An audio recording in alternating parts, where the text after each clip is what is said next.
Voyager-ის კოსმოსური აპარატები, რომლებიც მზის სისტემის ფარგლებს გაცდნენ, მხოლოდ სამეცნიერო აღჭურვილობით არ არიან დატვირთული. თითოეულ მათგანს თან ოქროს ფირფიტა აქვს.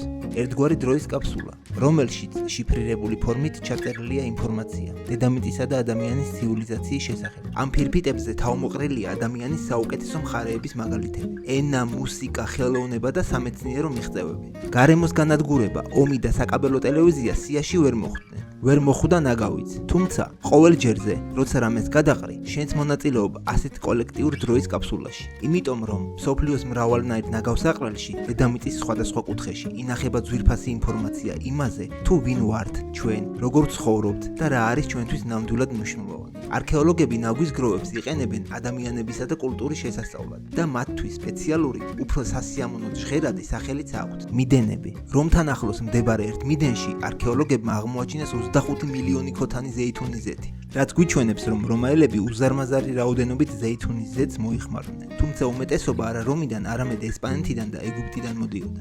ახალ ზელანდიაში აღმოჩენილი მიდენების წყალობით კი ვიცით, რომ მაორის ხალხი თავდაპირველად მოასა და სელაპებზე ნადირობდა, მაგრამ მოგვიანებით იძულებულები გახდნენ თევზზე, მოლუსკებზე და მცირე ზომის ფრინველებზე გადასულიყვნენ, რადგანაც მოა და სელაპები გადაშენების პირას მიიყვანეს. უახლოეს წარსულშიც კი ისტორიის წაკითხვა სწორედ ნაგვის მეშვეობით ხდებოდა. ჯორჯ ვაშინგტონის საცხოვრებელთან აღმოჩენილ მიდენში მოიძებნა ქამრის ბალთები, რომლებიც თავად ვაშინგტონს ეკუთვნოდა.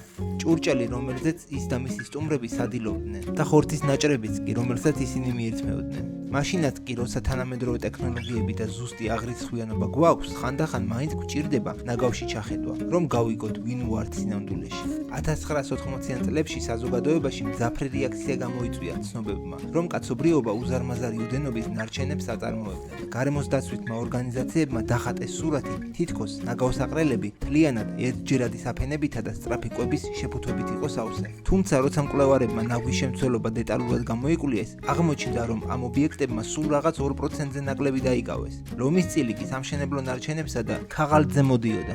ამავე პერიოდში არიზონის შტატის ქალაქ ტუსონში პროფესორმა ექსპერიმენტი ჩაატარა. ჯერ ადამიანები გამოკითხა მათი კვებითი ჩვევების შესახებ, შემდეგ კი მათი ნაგავი გადაამოწმა. აღმოჩნდა, რომ ადამიანების მონაყოლი და მათი ნაგავი ხშირად ერთმანეთს არ ემთხვეოდა. გამოკითხულები მკვეთრად აჭარბებდნენ ჯანსაღი საკვების რაოდენობას და ამცირებდნენ იმ საკვებს, რომელიც სუდად მიაჩნდათ.